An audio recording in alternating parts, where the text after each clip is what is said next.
இவங்களை கண்டிக்கிறதுக்கு அரசாங்கம் எதுவும் பண்ணலையா, சட்டம் இல்லையான்னு கேட்கிறவங்களுக்கு இந்த வீடியோ. சட்டம் இருக்கு, இதுதான் இந்த சட்டம். செக்ஷன் 294. இந்த வீடியோ முழுக்க முழுக்க நம்மளுடைய பொது மக்களுக்காக, பெற்றோர்களுக்காக, அவங்களுடைய குழந்தைகளுக்காக இந்த வீடியோ. இந்த வீடியோவில் இருக்க கருத்துக்கள் எல்லாமே வந்து பார்த்தீங்க அப்படின்னா நம்ம ஆன்லைனில் இருந்து தான் எடுத்து சொல்கிறோம். இந்த வீடியோவில் இருக்கிற விஷயங்களை பொதுமக்கள் தெரிஞ்சுக்கணும் அப்படின்ற ஒரு எண்ணத்துக்காக இந்த வீடியோவை நான் பதிவு செய்கிறேன். இதில் முக்கியமாக நம்ம தெரிஞ்சுக்க வேண்டிய விஷயம் ஒரு செக்ஷன் ஐபிசி 294. இந்த செக்ஷனை எத்தனை பேர் கேள்விப்பட்டிருக்கீங்க, இதை பற்றி தெரியும் அப்படின்னு எனக்கு தெரியாது. ஆனால் சட்ட வல்லுநர்கள், காவல்துறையில் இருக்க பணியில் இருக்கவங்களும், பணியில் இருந்து நிரந்தரமாக ஓய்வு பெற்றவங்களுக்கும் இந்த சட்டத்தை பற்றி நிறையா தெரிஞ்சிருக்கும். ஆனால் இந்த சட்டத்தை பற்றி முழுக்க தெரிஞ்சுக்க வேண்டிய ஒரே ஒரு ஆள் யாருன்னு கேட்டிங்கன்னா நம்மளை மாதிரி பொதுமக்கள் தான்.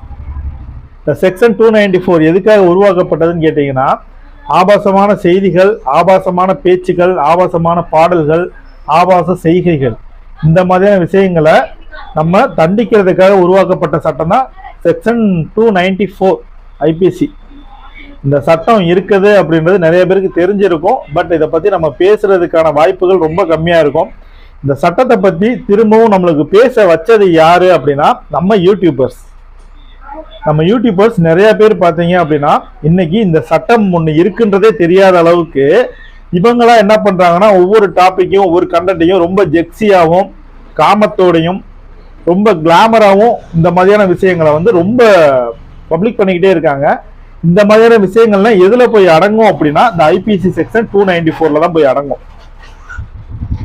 இந்த செக்ஷன் இப்படி இருக்கும் போதே இவங்க இந்த அளவுக்கு ஆட்டம் போறாங்கன்னா, இந்த மாதிரியான செக்ஷன் இல்லை அப்படின்னு தெரிஞ்சுச்சுன்னா இவங்களுடைய ஆட்டம் எப்படி இருக்கும்ன்றத நம்ம தெரிஞ்சுக்கலாம். பொது இடங்களில் ஆபாச வார்த்தைகள் பேசுதல், இந்த வார்த்தையை கேட்டுட்டு வாங்க, அடுத்து கண்டினியூ பண்றேன். பல பேர் தண்ணியா குடிச்சியா, பல பேர்கிட்ட போனியா, திருப்பரங்குன்றம் போறப்ப படுத்தேன், இதுக்கு நீ இப்பதான் ஒத்து ஊதிக்கிட்டு வந்தியா? மற்றவர்களுக்கு எரிச்சலூட்டும் வகையில் பொது இடத்தில் ஏதேனும் ஆபாசமான செயலை செய்தாலோ அல்லது ஏதேனும் ஆபாசமான பாடலை பாடினாலோ ஐபிசி பிரிவு 294 பொது இடங்களில் அநாகரிகமான செயல்களில் ஈடுபடும் நபர்களை குறிவைத்து அல்லது பொது இடங்களில் ஆபாசமான பாடல்களை பாடி மற்றவர்களுக்கு எரிச்சலை ஏற்படுத்துகிறது. பிரிவு பின்வருமாறு கூறுகிறது. இப்படி ஒரு செக்ஷன் இருக்கவே நம்மளுக்கு தெரிஞ்சிருந்தாலும் இதை பத்தி கவலை இல்லாம ஒரு குரூப்பே வந்து பீப் சாங் போட்டுக்கிட்டு, பீப் வீடியோஸ் போட்டுக்கிட்டு, பீப் லைவ் பண்ணிக்கிட்டு, வண்டி நல்லா ஓட்டுறவன் ஏர் பேக்கை பத்தி கவலைப்பட மாட்டான். வண்டி வந்து ஆக்சிடென்ட் ஆகும்னா ஏர் பேக்கை பத்தி கவலைப்படுவான். தம்பிக்கு நல்லா வண்டி ஓட்ட தெரியுமா, இதையும் பார்த்துட்டு வாங்க. நான் மோஸ்ட்லி வந்து பொண்ணுங்க கூட வந்து உரையாட மாட்டேன். வாங்க வாங்க, தப்பு ஓனோண்டி சொல்ல குட்டி. என்ன பண்றீங்க தங்க பிள்ளைங்களா, செல்ல பிள்ளைங்களா? ஒன்றா ரெண்டாவா, ஷேக் பேபி ஷேக். ஏண்டி என்ன தூங்க போட்டு என்னடி பண்ணிட்டு இருக்க நைட்டு 1 மணிக்கு அத்தை போட்டு? அடுத்தது ஐபிசி 294 கூறுகளை புரிந்து கொள்க.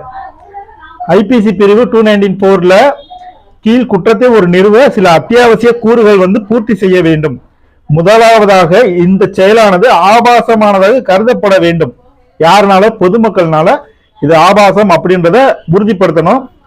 அதுக்கப்புறம் பாத்தீங்கன்னா இது வெளிப்படையான பாலியல் ஒழுக்கக்கேடான அல்லது நடைமுறையில் உள்ள கண்ணியமான தரங்களுக்கு புண்படுத்துவதாகவும், மேலும் ஒரு பொது இடத்திலோ அல்லது அதன் அருகாமையிலோ இது எல்லாத்தையுமே செஞ்சுக்கிட்டு இருக்காங்க. நான் பேசுவேன். நான் இப்படிதான் பேசுவேன், எனக்கு பிடிச்சிருக்குன்னு நான் பேசுவேன்.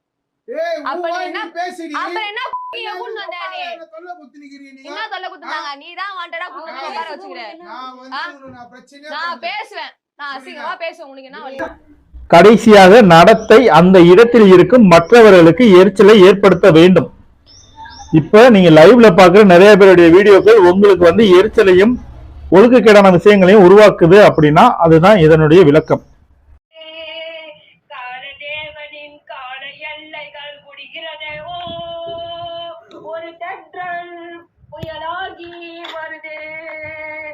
அப்புறம் என்ன பண்றதுக்கு கேர்ள்ஸுக்கு?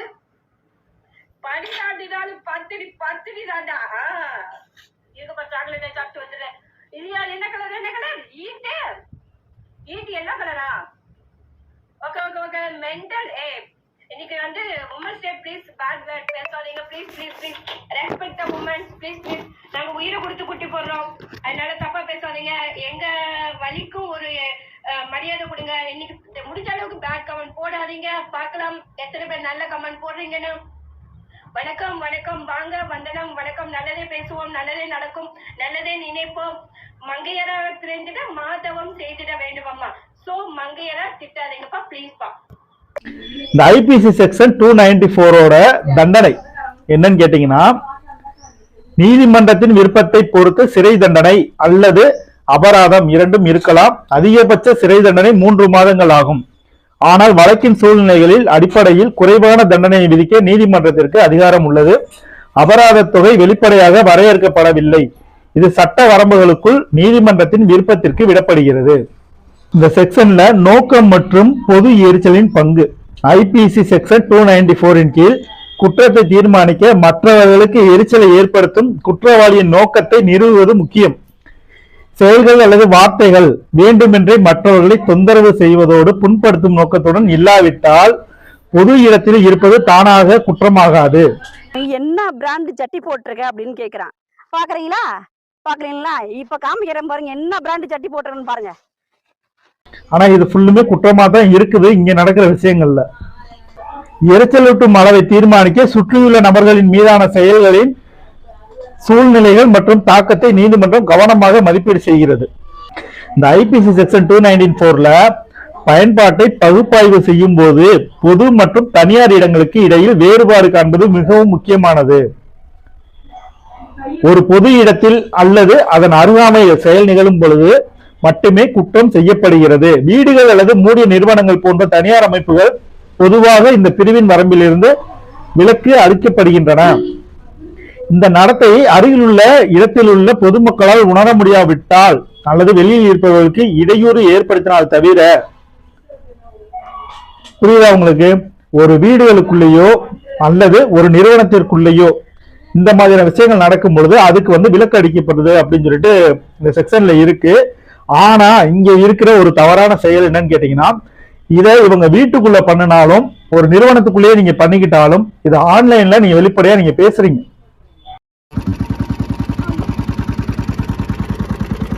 நீ என்ன சாவடிச்சு வண்டி ஓடுறேன்னா வண்டியை ஓடுறேன்னா கீழே விழுந்தா வச்சு இன்னும் கொஞ்சம்